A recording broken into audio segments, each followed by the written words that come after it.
Kun faya kun baza baraba zazara. Ramène-moi au top. Na comprendre tembo kaoyo sino ke lewa tozo ngawapi.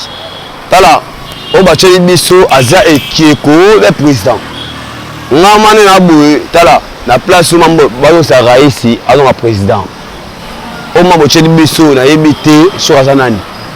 To lingaki et to sepelaki na place où mayo o bimanote ba cheso Martin Fayulu. Mais le grand Martin Fayulu a quitté Kabila na zonga président. Bon donc $100 ils ont attaqué 75 80 donc ende wapi tamo akana musu ya biso bakilo to mina ka basodo do zamila bomo na makandi ya makasi bomo ngabia yati na boy na solo na kolo bate poeza na bino ya ngata na koma kwande lo Kabila. Merci fidèle internaute vous belé besoin na biso na poto na Canada partout. Merci na fidélité na bino et sala biso bien et CPS Rabino toujours ya ko zolabino ba information. Oui, ça va se divertir partout et si vous avez besoin d'habiter au Canada, à Paris, en Angola, partout. Merci de la fidélité. Fidèle internaute, Lelo, tu as une interview à Sika, ma sola Sika, pour découvrir une population. Donc, il y a malam, il y a mabé, les conditions de vie na bango, n'y surtout, expliquer dans l'émission. Fidèle internaute, tu as une interview à Bandeko, ndenge nini, est-ce que année oyo mokonzi la biso ya sika ye na ane ya mokonzi ya sika différence eza nini tolanda ba fête fin d'année pa na yo zo le kane ni na yo na libota na yo bon ba fête tu as fin de l'année année où ils ont vraiment la difficulté trop parce que d'abord premièrement pour la situation économique du pays ils ont vraiment un peu catastrophique parce que bon ils étaient en circulation premièrement deuxièmement en plus tu connais qu'au moins 2 semaines passées, moulé, qu'on ravageait presque battu. Et participer un peu perturbation sur le plan financier dans la famille. Donc en plus, taux d'échange est un peu élevé. Ok, d'abord, absence de monnaie au niveau il y a battu. Ils ont la circulation. Et en plus, tout pesé à Komata. Donc c'est un peu ça d'abord, on se plaindre à tout moment. Parce que de là, ils ont vraiment commenté, mais ils ont pété la circulation à battre. Donc c'est un peu ça. Bon, en fait, je vais expliquer d'abord, je ne suis pas économiste, mais je vais expliquer d'abord dans le mini, mais bon, ça, la circulation est circulée dans ma boue à battre. Premièrement, ce qui est dans le cours salam sala, on peut s'accueillir par exemple par jour. $100 et que caméraman il pas dans la moto ça par exemple par jour $30 et moto caméraman après ça par jour au caméraman à Kabelaka il pas dans la moto mais après ça $10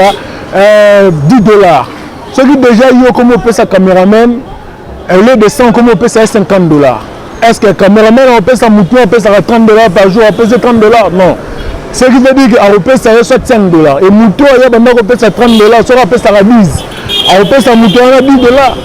Vous voyez, déjà quand on a un niveau échelon, bon exaté. Et comme on quitte au niveau assez, il y a une crise. Donc, ce qui veut dire, vu que la circulation bon exaté, et on a peine à voir Congolais, on a vivre dans 4 pays. Donc, ils ont influencé Bissonionso. C'est un peu ça. Donc, ça, système, il y a un mouvement qui a épargné dans 4. Donc, tout le monde a dans 4 stations, il y a pays. Alors moi, il y a tout besoin bon, en fait, il y a souka économique aux alatés par bateau la station il y a crise autour de la carte pays, mais il y a beaucoup plus de bateaux censés décanter problème autour de souffrir. Donc, en fait, ils ont quand même dans la carte pays, dans la période où dans le pays nous sous, ça a quand même élevé pour épargner dans la carte crise. Pour permettre à la période de la festivité, l'union se va fêter. Comme ça, ceux qui problème aux habiter même au niveau du mois de janvier, mais pour l'instant, vraiment, c'est un peu difficile. Vraiment difficile. Et on est toujours dans le gouvernement, ceux qui vont préparer même d'action, soit même moyens de disposition à la peuple. Pour ça, la même action va permettre au gouvernement de réduire soit coût il y a Babiloko. Même si que dollar est élevé, mais quand même qu'on quitte ça Babiloko, va vivre de frais pour permettre à Batou de fêter. Même y compris ba secret, même ba bière, donc Babiloko est ça là que Batou va vivre. So ba ko quitte ça et ko permettre à Batou quand même va sauter étape poussuse. Parce que déjà l'opérateur économique qui a payé na biso, si faut que en terme ba bilamba déjà au matin, mais même ba aliment Babiloko et Mikero, ça là que pour Batou va fêter ça là, ba favoriser sur ça là quand même malam. Bato balinga mingi na koma mama États-Unis. Mama boke. Na sai. Au moment où le dollar est comme na 17, ça c'est pas. Tout ça me bloque ndeni. Tout ça me bloque ndeni. Biso mo to tekawa. Biloko. Biso mo to tekawa. Biloko zo tambola bien te. Et bon bilamba nde tambola pona bana. Tozolia. Malonga te. Dollar ils ont matalelo mati. Quand on me sous 171, quand on me sous 170, quand on me sous 168, au juste c'est la tonne. Pour n'engager nanu quoi, n'andé n'a maman bon. N'a reçu un gouvernement. Au moins, bah tableau ne soit tchaka, il y a bateau, il y a échange. Oh 160, oh 170, oh 180. Quand tu te vois les premiers et comment c'est 180. Bah l'ongouano bah tableau, gouvernement ils ont nous, bah policier bah on pense à biso ma boque oh tout ce que tu as kin bopeto. Pour peut-être comment la salaire moyen té mais ba jappé ma casse ya otunda ba soda wana ba lungo ka ba pano moko ya bateau yo ba zo matsa bateau to ya na tongo boye to eza 170 comme ça 71 tant muta oleka ke matsa bilo na chambre froide surtout ba ta chambre froide to li ndenge nini bilo zo mata na ndenge mo ko escalier na seni na gouvernement au moins ba sa opération kin bopeto ba sa opération kin bopeto ba changer balongola ba panneau au bachawana ya échange ya minel tableau échange ba ko maka échange pam o ko tia to na ye bakangi po yango ne muto bata chambre fond ba leki ka monika 169 le bi ça c'est donc bilo na chambre fond de matel ko ba escalier donc yango ne muto pesa so mo pasi o kene wezele na sami o ke bobilo so maka sami o kokate o ke okuta nangu la pamba so maka na mboka na biso e mati escalier bon so ba vivre frère to suka. Alors liloba ya suka nini ozanango na bandeko nyoso batolanda na mokili mobimba. Liloba suka onga azoloba pona biso moko toza bien. Bilo bezo ke nango mage ba passe mais tozo lia tozo mela par la grâce de Dieu. Mais ngala do dara c'était la ba changer. Point nanga na ba changer. Moi so ba longoli bilo ko ba changer ba panneau wana. Po yango muto otamba ozana kata taxi o monika et à 170. Kuna ça maman moko ba so na changer na tongo. Il fallait Nicolas 100 francs changer moi bon ça 100 francs. Ba discuter na mana tongo. Ozo mo bilo ko bien te. Na senga gouvernement problème nanga. Pas ces athées, tous en absolu qui m'a par la grâce de Dieu peut ba fait ne se déclarateur li à to mela. Mais pour point nanga na betika balonga ba panneau ya minene oyo bacha 172, 169, 170. Balongola yango. Merci beaucoup.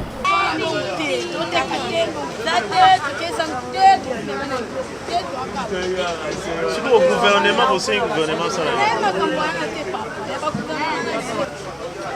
Aussi, il y a beaucoup de gens qui sont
Mbote bato basolanda awa bakolinga baye bakombo na onani. Bon, comment on a Dylan? Dylan. Dylan tomoni awa, yo tala na caméra. Dylan tomoni awa, ozo sala mutuka ya lock. Est-ce que ba locker pe ba sepelisa pe ba famille na bango na ko fêter normalement réellement au sommet na moi loko moi na pas sepela maman pas sepela na libota. Oh, pourquoi pas? Donc nanda mundamo tozolia au mona client mon est au repesa $20. OK. Mususu mutu apesa na prix na yendenga zola. OK. Bon malheureusement kana tanga kabila to la mari ba la era wa Swahili. Ba clé bandoya bando sola bien moi je pense $50 moi 20 000. Moi alors c'est plus par l'état so bi mona 80 000 un jour mon quoi. C'est pas les c'est blaté. Malheureusement de côté on a musique Félix n'est pas côté donc musique. Donc ba clé ba moi la passe et on na zoloba. Na era papa Kabila tozaki boyete. OK. Bando awa donc to sola ba ka mo sa chose sepera. Mais ni to comme ben fête de l'année les gars qui vont na moi ba moi bien tama 300 000 € aux bimi on a ça ko ya peso pour une fête de l'année mais le 20 000 € mi passe. Lilobani na koyebisa na gouvernement sot na bato ba ko ta live. Bon, le bezak non na poto gouvernement na bango ezwaka soin ya peuple na bango. Moi place ya muke mbongo ezokota baroya barotala bafuta bino ba tax ba soutenir pe bino. Mais ce que biso awa ni tozo sala mbongo ezokota so soutien l'été koti et ça peut bien. Yo mo yebi soutien l'état libada ba mboka ndenge sala. L'état bi famo na biso awa asa so bilwa mike tant on a bakle musu ba multiplier les sources tozanga ba machine musu ya osala ba graffiti ba bilwa mike so l'état biso poa et ça va bien. Merci beaucoup. Ça va bien ma casse. Ouais. Merci. Angali Saboni. Ouais, kitoko gars journaliste Pepele. Toyo se panda en plein boulot wa ndeni ni ba difficulté ni beaucoup pana ngora musala. Ouais, ngabe na c'est pour la monio bimenga terrain. Oza terrain na biso donc ouais musala na biso. La difficulté pena ya danger zate au terrain ya biso ya idéologie. La difficulté zara tozana posa ba vie ba continuer biso ba soutenir biso tozana moi ba idée ya olukata façon lutter pour la chômage na mboka. Est-ce que na musala ozora pe charge pour la famille libota wa oza boulot na sala. Ça fait combien de temps? Na omeli makasi na boulot na ma. Ça fait combien à peu près combien? Sala taba 10 ans pour doit bien le mettre en alisara 10 ans de pouvoir donc na omeli na boulot na former pe ba te belé na boulot ba petit belé ba utaba ba yaka to yamba to former donc ba vivre pe quoi. Donc il y a un boulot. Bali pe moi c'est comme ça. Ouais, naza marié plus 3 na ba na ya basimi ça to sibakola moi na ngali besoin 17 ans donc na boulot quand la sala bon au balanda ngai vraiment na news en tout cas mettre en alisara yo na pour ça soutien ya ba vie o ya mitema malamu o balinga ba jeune ba courageux mettre en alisara yo azana climatisation autour nazana lavage donc il nous remona donc musala esalama kitoko vraiment baya ebele bavenanga nyonso oyo bayebi ke balingaka nga na minute oyo bamona ngai baya bena ebele basoutenir musala na baoffre esala ta moi na comprendre te mboka oyo sinokende wapi tozonga wapi tala oyo batieli biso aza ekeko le président nga mane na boye tala na place oyo mambo bazosala raisi azonga président oma botieli biso nayebi te soki aza nani tolingaki ye e tosepelaki na place soki amoni yo obimano te batia biso Martin Fayulu mais lokwa Martin Fayulu azwaki te Kabila nde azongaka président po tokemba dollar ezomataka 75-80 tokende wapi tamo bakanda mosu yango biso bakilo tomenaka basoda doa zamela mpo mona makandi ya makasi mpo monga biaka te na boye nasolo nakoloba te po eza na bino ya bino yanga te nakoma kwande loa Kabila bombi trop mais Noël toyebaka Noël mpe ezosike te ata bombi na ye moya mokende omonana banda ti mpo akoti dola poso dola toyeba te Noël toyeba poso Noël te nde abona minute oyo ye tieli biso ekolo fele yango tobala ake classe ayeba olia te tomona position ya mboka oyo toyeba position te position ya mboka oyo eza te bonane totaka bonane tokaka bonane yango oyo mais toyebaka te bonane yango mbongo circulation echange te elo même mpe eloko moko te na mboka oyo alobaka so kokata apesa bokonzi apesa nango awa lelo abimisa 10 000 tozokoka abimisa 10 000 ache fati na ye si mboka yango ozaka yo batambusa ye na fati na Kabila batambusa mboka komi na le niveau badolar ye kaka elongi na ye boye te achange atalela biso mpe bajeune de boye to badiplômé boulot eza te ya bongo si to moni bien le bala ba autant école fait bien sûr to mo dollar ndé dollar atira so ba activité et le musala pe tambo na mboka ero ndimi makambo wana sepelisa mpe bana mboka okopona tolembi mboka soki va tozalaka vala makoki me tochange loposo tokomisa ata donc zuwa okopona donc tozokemba toza mposa position tona mposa tozala à l'aise mwana mboka azala mposa fete à l'aise totala tozala bacharge bana mboka komona charge okopona mpona nini nde singai naza bika te okompona naza mpe mason na plastaka nasaka donc nana métier na motu mais mosala eza te okopona bino kaka o akomona motu o abeti motu na nzela kuluna abeti motu na nzela o moyibi siko tosala nini totika so bamisu nde bazoyiba na bango mpo bazomona donc anga akufa na ye kaka boye eya nazala mingi oloba mingi te okopona nangaka toloba papa bosunga biso okopona mpona biso bana Congo tande tozali na mosala na biso oyo tosalaka oyo tozokemba mposa changement ezala mais changement eza te sikoyo tokosuka wapi ozoka tokosuka wapi na biloko totambola dollar emati transport koto 500 kolongwa transport 1000 francs okolongwa ti ipen o 1000 francs sikoyo mbongo wana toluka na pasi toluka pasi mboka oyo toza na posa bakinois baetrouve baetrouve oyo baye na mboka na bango mpo bamona eloko baye koluka na Congo na bango mais tozomona yango te biso toza na posa kime ezala koluna te makambo mabe ezala te mais toza na posa kime ezala Kun faya kun baza bara bazazara. Ramène-moi au top. The Weasel on the beat.